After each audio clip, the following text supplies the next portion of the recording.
Kalau yang kita tahu, rakyat yang miskin itu rakyat yang secara ekonominya di bawah rata-rata. Rakyat yang secara pendidikan pun di bawah rata-rata. Yang tingkat kesejahteraan hidupnya pun di bawah rata-rata. Tapi menurut lo rakyat yang miskin itu yang gimana, Mas Bro? Disebut kemiskinan itu ketika ada kasta. Oke. Aku siapa, kamu siapa, itulah. Itu salah satu gerbang menuju kemiskinan. Oke. Kan lapangan kerja masih sedikit, misalkan kan ada istilah gitu. Masyarakat begini-begini. Nah, lo aja nggak pandang masyarakat, bagaimana dia mau kaya? Jadi ketika ada kasta, nah itulah penyebabnya kemiskinan. Kemiskinan.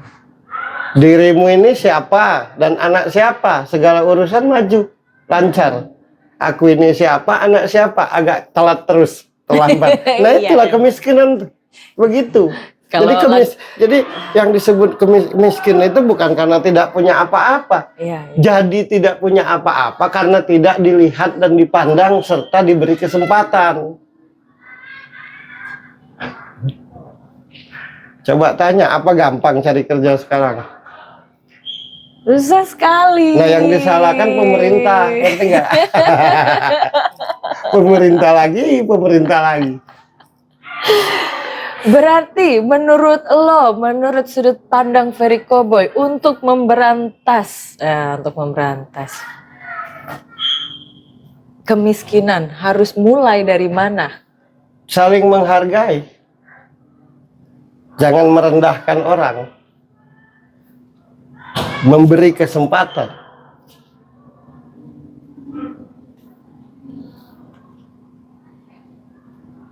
Masyarakat kecil ada nggak sih yang bersuara ketika Pak Prabowo dan Pak Jokowi bekerja sama?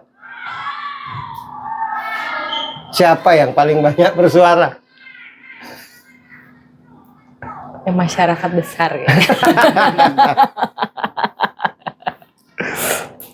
Emang lo dengan gampang datang ke sebuah tempat untuk minta tolong langsung ditolong? Sulit sekali. Nah itulah gerbang menuju kemiskinan. Wah, keren kan jawaban gue.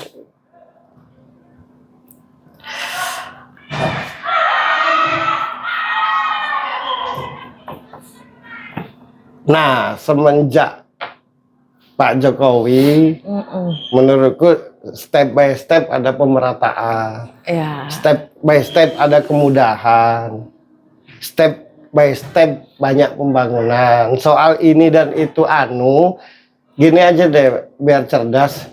Yang banyak bersuara tuh yang seperti apa gitu? Ada nggak yang bersuara tuh yang ada nggak yang lagi jualan makanan yang bersuara tuh, ada nggak? Kayaknya dari zaman pemerintahan zaman dulu presiden pertama sampai sekarang yang jual makanan tetap jual makanan aja. Iya gitu. Yang banyak bersuara itu yang seperti apa sih? Satu, yang kedua, siapapun yang bersuara demi Allah Rasulullah benar-benar memikirkan masyarakat gitu.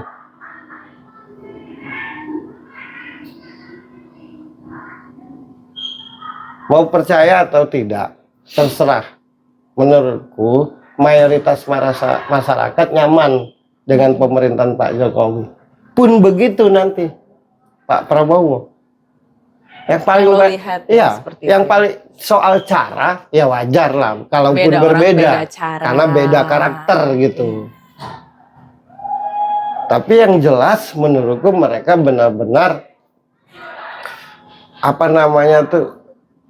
benar-benar melakukan perpindahan pemerintahan gitu. Dari si A ke si B, benar-benar itu. Belum pernah pula terjadi perpindahan kekuasaan dengan senyum yang manis, Saliham kan belum pernah. Iya.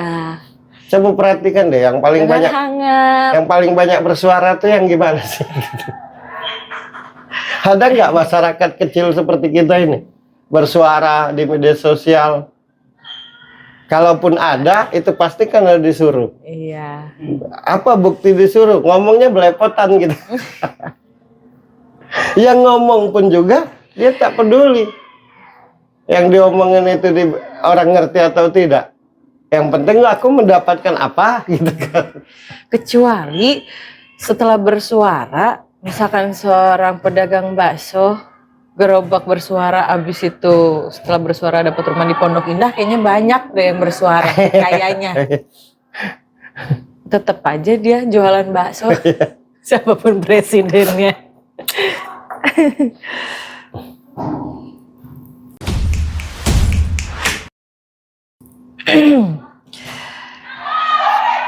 Dari setiap pemerintahan selalu memberantas korupsi, dan ingin mewujudkan kepemimpinan yang bersih.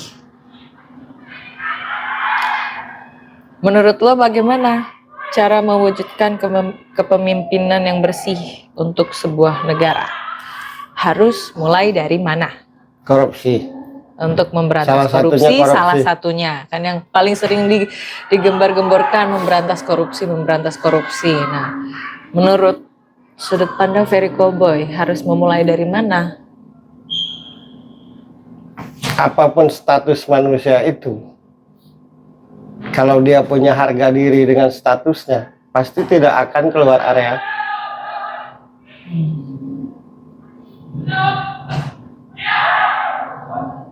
Kan gitu.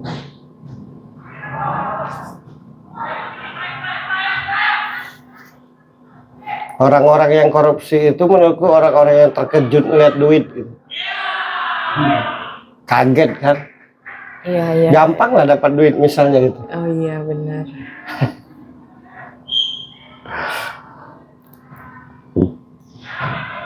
Terkejut ketika gampang dapat duit. Orang itu tidak akan pernah korupsi, siapapun itu. Kalau memikirkan orang banyak. Oke. Nah jadi ketika manusia itu memikirkan orang banyak dengan benar-benar, pasti dia nggak korupsi.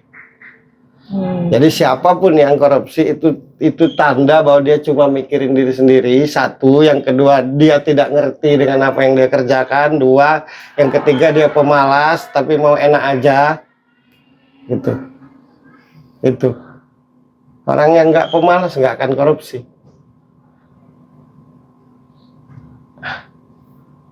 Berarti kan kesimpulannya tuh pekerjaannya nggak pemalas. Di segala bidang. Segala bidang. Pekerjakanlah yang tidak pemalas, yang profesional gitu. Bagaimana dia akan bertanggung jawab dengan kerjaannya? Yang dia kerjakan aja dia kadang nggak ngerti. Apa yang mau dipertanggungjawabkan? Seringkali orang yang profesional itu diukur dari tingkat pendidikannya, Mas Bro. Tapi kalau menurut lo gimana menilai orang yang profesional dalam pekerjaan? Selain tadi pekerjakanlah orang yang tidak pemalas kan satu. Selain itu apa, Mas Bro?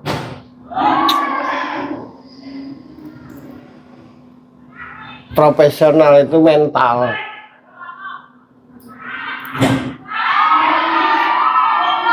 Bukan karena ilmu manusia itu profesional. Ilmu itu gunanya untuk melaksanakan apa yang dia kerjakan. Makanya harus berpendidikan tinggi. Contohnya, misalnya aku ini statusnya A. Nah, aku harus menguasai ilmu A itu biar aku bisa mempraktekkan. Kan gitu. Itu gunanya pendidikan tuh, agar bisa mempraktekkan sesuai dengan apa yang lagi aku kerjakan, atau sesuai dengan apa yang lagi aku jabat. Nah, dia tidak akan profesional kalau dia bermental mementingkan diri sendiri, bermental mau enaknya aja, bermental bos. Jadi bukan pendidikan yang membuat manusia itu profesional, tapi mentalnya ketika dia memikirkan orang banyak, pasti dia profesional. Kalau aku telat nyusahin banyak orang, aku tidak boleh telat. Kalau aku sedih, ujung-ujungnya pekerjaanku tidak sesuai harapan, akan merugikan banyak orang. Ujungnya tidak mencampur adukkan antara kesedihan dan kerjaan. Jadi orang-orang yang tidak profesional itu orang-orang yang memikirkan dirinya sendiri. Pendidikan itu ilmunya supaya bisa mengerjakan sesuai jabatannya. Kayaknya aku harus buka guru bahasa deh. Untuk mengartikan kata-kata. Iya. Nah gitu. Jadi tak nyambung antara profesional itu profesional. Aku harus mengedepankan tanggung jawabku sesuai jabatanku. Karena kalau tidak, merugikan banyak orang. Jadi setelah aku harus bertanggung jawab dengan jabatanku, aku juga harus mempelajari ilmunya dengan benar-benar. Agar aku bisa mempraktekkan sesuai dengan apa yang aku jabat saat ini. Orang yang egois tidak akan profesional.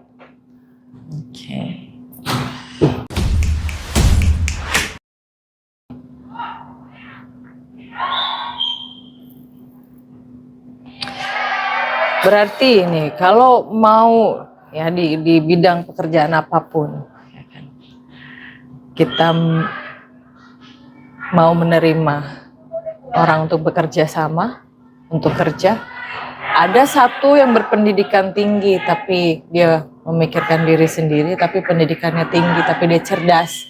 Ada satu yang mungkin dia biasa aja secara pemikiran, secara akademis, tapi memikirkan banyak orang.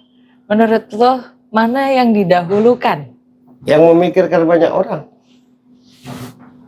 Karena orang yang memikirkan banyak orang itu selalu ada jalannya untuk sampai ke tujuannya. Nah menurutku orang yang tidak pernah mengerti kan Pak Prabowo nyalon dan nyalon. Terus sampai ada yang bilang antusias sekali, ambisi sekali. Ambisius. Ambisius. Orang kayak ambisius. Menurutku tidak, Pak Prabowo tidak seperti itu. Saking dia memikirkan negara ini.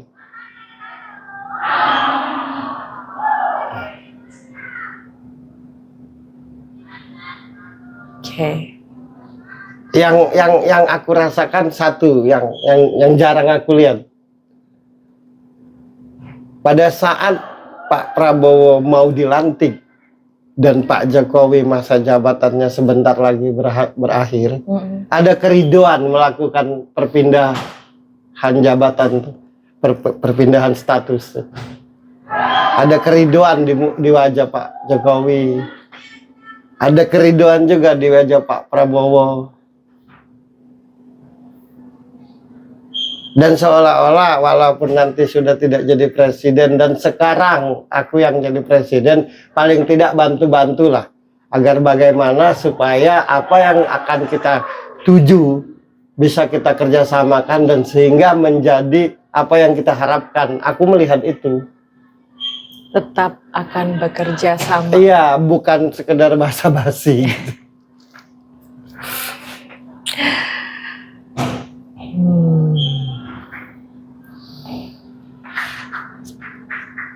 Mereka punya niat, mereka berdua punya niat yang baik. Hanya karakternya aja yang berbeda.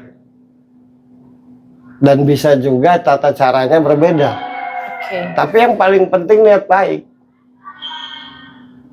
Ada orang yang pemarah. Tapi orangnya niatnya baik. Pasti yang dimarahi tidak sakit hati. Jadi niatnya itu. Niatnya. Orang yang mengkritik dengan niat yang baik pasti memberi solusi. Orang yang mengkritik niatnya buruk pasti mencemooh, menghina, menyepelekan, membakar, mengadu domba. Itu karena niatnya buruk. Tapi dia bilang itu mengkritik. Kritikan dengan niat baik tidak akan bikin orang sakit hati. Tapi kritikan yang tidak dengan niat baik pasti melukai banyak orang, pasti mulutnya melukai banyak orang. Yang jelas Pak Jokowi ridho dengan senang hati ketika pemerintahan ini diteruskan dan dipegang Pak Prabowo. Pak Prabowo pun menerima itu tidak dengan jumawa gitu, tapi dengan tanggung jawab. Nah itulah transisi itu. Transisi itu perpindahan yang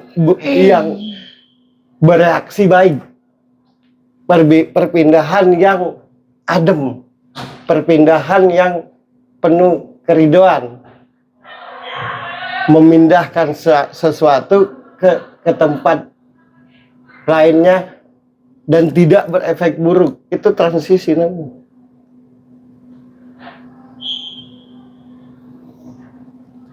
Perpindahan aja. Nah, menurut orang transisi itu jangan-jangan kayak menakutkan gitu. Kebanyakan bahasa ini sih, bahasa akademik. Hati-hati loh, bahasa akademik tuh sama kayak kitab.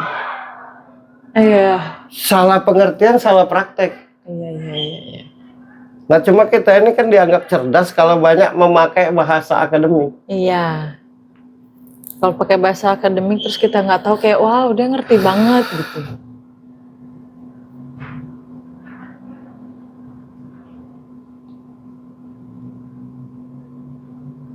Dan aku melihatnya tuh Pak Bowo tuh ya dengan senang hati.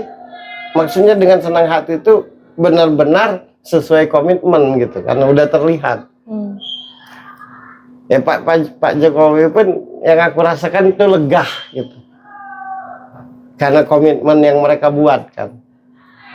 Nah yang lain-lain ini kan